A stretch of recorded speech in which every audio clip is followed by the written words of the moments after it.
श्री शिवाय नमस्तुभ्यम। हर हर महादेव।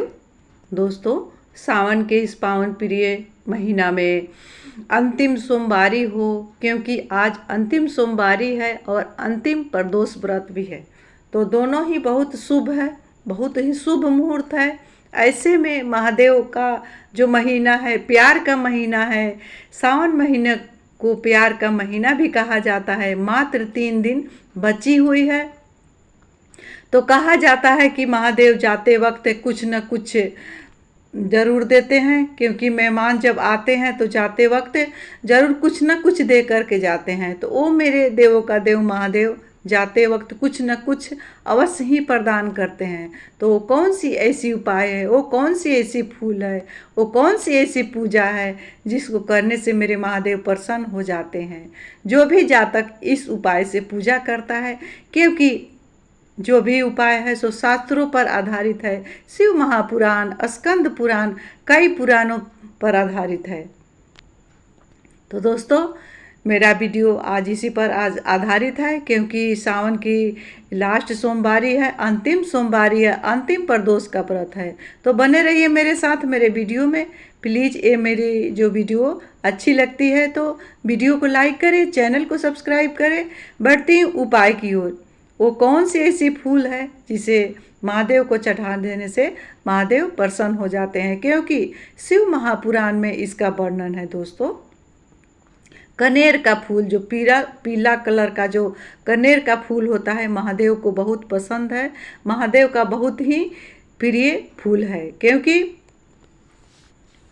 कनेर का फूल अगर आप एक साथ 6 फूल को अर्पण कर दे रहे हैं तो महादेव आपका जो भी कामना होगा सो पूर्ण करते हैं। अगर आपको 6 फूल नहीं मिलता है तो 1 फूल भी महादेव को अर्पण करें, क्योंकि सावन की लास्ट सोमवारी है, अंतिम सोमवारी है और प्रदोष है। और 2 फूल मिल जाए तो बहुत ही अच्छा। 1 फूल आप अशोक सुंदरी वाली जगह पर चढ़ाएं और दूसरा फूल आप महादेव के शिवलिंग पर चढ़ाएं। तो चढ़ाने का विधि जानिए दोस्तों, कैसे फूल को चढ़ाना है। कनेर का फूल महादेव को कैसे चढ़ाया जाता है तो महादेव स्वीकार करते हैं। सबसे पहली बात यह है कि कैसे हम लोग कनेर का फूल चढ़ाएं।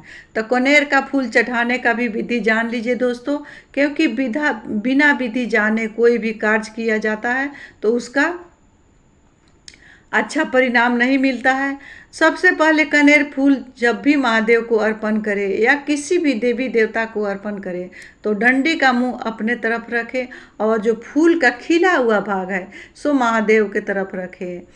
और माँ भवानी की तरफ किसी भी देवी देवता को अर्पण करें तो जो खिला हुआ भाग है सो ईश्वर के तरफ, महादेव की तरफ रखें और डंडी का मुंह अपने तरफ रखें। अब क्या करना है, आपको घर से लेकर के जाना है 2 कनेर का फूल, 2 बेलपत्री और 2 लोटा जल लेकर के अपने महादेव का मंदिर में जाइए। जा कर के दोस्तों, सबसे पहले आपको जल अर्पण नहीं करना है। सबसे पहले आपको 2 बेलपत्री लेनी है। 1 बेलपत्री आपको अशोक सुंदरी वाली जगह पर चढ़ाना है। कहाँ चढ़ाना है? अशोक सुंदरी वाली जगह पर। और दूसरी बेलपत्री को चढ़ाना है महादेव के ऊपर। ध्यान रहे दोस्तों, डंडी का जो मुख है सो जलाधारी की तरफ होना चाहिए। आप जो अशोक सुंदरी वाली जगह पर बेलपत्री को अर्पण करेंगे, डंडी का मुंह होना चाहिए जलाधारी की तरफ। दूसरी जो आप शिवलिंग पर जो बेलपत्री को अर्पण किए हैं उसका भी मुंह होना चाहिए डंडी का जलाधारी की तरफ। अब बढ़ते हैं कनेर के पुष्प की तरफ। कनेर का पुष्प और आप 2 फूल लेकर के गए हैं कनेर का, तो पहला फूल एक जो है उसको अशोक सुंदरी वाली जगह पर चढ़ा देंगे। दूसरा फूल शिवलिंग पर चढ़ाएंगे और अपना नाम गोत्र बोलते हुए अपनी मन की बात है सो महादेव तक पहुंचाएंगे, महादेव से प्रार्थना करेंगे। कनेर का दूसरा उपाय है कि शिव महापुराण में वर्णित है दोस्तों, 6 फूल कनेर का आपके पास अगर अवेलेबल है, मौजूद है, तो आप 6 फूल का भी उपाय कर सकते हैं। 6 फूल एक एक कर करके महादेव के शिवलिंग पर अर्पण करें। डंडी का मुख होना चाहिए अपने तरफ, खिला हुआ भाग आपके विपरीत दिशा में होना चाहिए। आप जिधर से खड़े होकर महादेव का पूजा कर रहे हैं, अगर उत्तर दिशा से कर रहे हैं तो बहुत ही अच्छा, बहुत ही शुभ। नहीं तो कहीं भी आपको जगह मिला है वहाँ से आप पूजा कर रहे हैं तो आपका जो डंडी का जो मुख है सो अपने तरफ रखना चाहिए। खिला हुआ जो फूल का भाग है सो महादेव की तरफ रखना चाहिए। 6 फूल चढ़ाने के बाद महादेव से कामना करेंगे, अपना जो मन का बात होगा सो महादेव तक पहुंचाएंगे, प्रार्थना करेंगे। देखेंगे दोस्तों, महादेव अवश्य ही 3 महीने के अंदर सारी कामनाओं को पूर्ण करता है, क्योंकि सावन की अंतिम सोमवारी का अपना ही खास एक महत्व होता है और उसमें प्रदोष पड़ जाए तो इसका बहुत ही ज़्यादा महत्व होता है। बढ़ती हूँ अगली जानकारी की ओर। अगली जानकारी है कि आपको बाबा के मंदिर में 2 कलश तैयार करके जाना है। एक कलश में लेना है लाल जो चंदन होता है उसका जल, और दूसरा कलश में लेना है पीला। पीला चंदन है या हल्दी है, हल्दी है तो और ही अच्छा। महादेव के मंदिर में 2 कलश जल लेकर के जाएंगे और 5 बेलपत्री लेकर के जाएंगे। सबसे पहले दोस्तों जल को नहीं अभिषेक करेंगे, क्योंकि कामना पूर्ति के लिए जब भी बेलपत्री को चढ़ाया जाता है तो पहले बेलपत्री को चढ़ाया जाता है, उसके बाद में जल से अभिषेक किया जाता है। तो पहला बेलपत्री को कहाँ रखेंगे? गणेश जी के स्थान पर रखेंगे। गणेश जी का स्थान कौन से है? महादेव के जो राइट भाग होता है वहाँ जलाधारी के बीचों बीच का जो राइट वाला साइड होता है सो गणेश जी का होता है, वहाँ पर उस बेलपत्री को रखेंगे। बेलपत्री का जो डंडी का मुख होगा सो अपने तरफ रखेंगे और जो अग्रभाग होगा उसको अपने विपरीत दिशा में रखेंगे। दूसरा बेलपत्री रखेंगे षडानन कार्तिकेय जी के स्थान पर, उसी तरह से रखेंगे। डंडी का मुख अपने तरफ और आगे वाला अग्रभाग को अपने विपरीत दिशा में रखेंगे। तीसरी बेलपत्री को हम लोग अशोक सुंदरी माता जी स्थान पर रखेंगे, उसका भी वही दिशा होगा।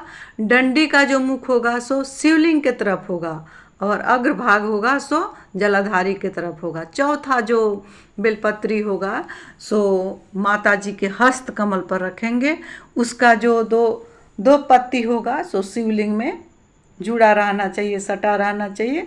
इस तरह से अर्पण करेंगे और डंडी का मुख अपने तरफ होना चाहिए। अब बढ़ती हूँ 5वीं बेलपत्री को कहाँ रखना है दोस्तों। 5वीं बेलपत्री को चढ़ाते वक्त ध्यान रहे, ये 5वीं बेलपत्री महादेव के शिवलिंग पर चढ़ाएंगे। उसका भी जो डंडी का मुख होगा सो अपने से विपरीत दिशा में रखना है। आप जिधर से खड़े होकर पूजा कर रहे हैं उसका विपरीत दिशा में इसका मुख होना चाहिए। तो ये रहा क्रम बेलपत्री का। अब चलिए जल को कैसे चढ़ाना है। तो 2 लोटा आप जल लिए हैं तो जल को धीरे धीरे महादेव पर एक आमने सामने करेंगे। दोनों लोटा का कलश का जो जल है उसका मुख आमने सामने करेंगे और अपनी मन का जो भी कामना है उसको कहते हुए श्री शिवाय नमस्तुभ्यम बोलेंगे। धीरे धीरे जल को छोड़ेंगे शिवलिंग पर और इस तरह से अपने बाबा को अपना जो मन का बात है सो कहेंगे, बाबा से प्रार्थना करेंगे, क्योंकि अंतिम सोमवारी है। महादेव जाते जाते कुछ न कुछ अवश्य ही प्रदान करके जाएंगे, क्योंकि 59 दिन का जो चातुर्मास मास था उसमें 59 दिन का था। तो 59 दिन का पूजा पाठ का पूर्ण फल महादेव सोमवार को ही देने वाले हैं, क्योंकि अंतिम सोमवारी और प्रदोष पड़ा है। अब बढ़ती हूँ अगली जानकारी की ओर। दोस्तों आप बहुत पूजा पाठ करके थक गए हैं, बहुत प्रार्थना भी कर ली हैं, तो आपको क्या करना है, थोड़ा सा पात्र में गाय का दूध लीजिए, कच्चा गाय का दूध, उसमें थोड़ा सा गोल की जो होता है काली मिर्च उसको पीस करके मिला ले दूध में और मिला करके थोड़ा सा बेलपत्री का वृक्ष में सबसे पहले अर्पण करें और वही दूध ले जा कर के महादेव के शिवलिंग पर अर्पण करें और अपनी मन की कामना महादेव को तक पहुँचाएँ। महादेव अवश्य ही तुरंत पूर्ण करेंगे जो भी कामना होगा। जो जिस कामना से इस उपाय को करेगा महादेव अवश्य ही पूर्ण करेंगे। बढ़ती हूँ अगली उपाय की ओर। करना क्या है दोस्तों, 3 दीपक वाला उपाय करना है, क्योंकि प्रदोष है। प्रदोष काल में इसको उपाय को करना है प्रदोष के दिन, अंतिम सोमवारी भी है। तो 3 दीपक तैयार करेंगे जो कि बिल्कुल आटे का हो। पहला दीपक को लेकर के शिव मंदिर में जाएंगे, बाबा के सामने प्रज्वलित करेंगे। दूसरा दीपक को बेलपत्री वृक्ष के नीचे अर्पण करेंगे। ध्यान रहे कि गोल पत्ती का दीपक हो। तीसरा दीपक अपने दरवाजे पर, मुख्य द्वार पर अर्पण करेंगे। आप अंदर की तरफ जब भी अपने घर में जा रहे हैं तो आपके राइट साइड दाहिने हाथ के तरफ दीपक को प्रज्वलित करना है। दीपक का मुख होना चाहिए आगे की तरफ, यानी घर के अंदर की तरफ नहीं, घर की बाहर की तरफ।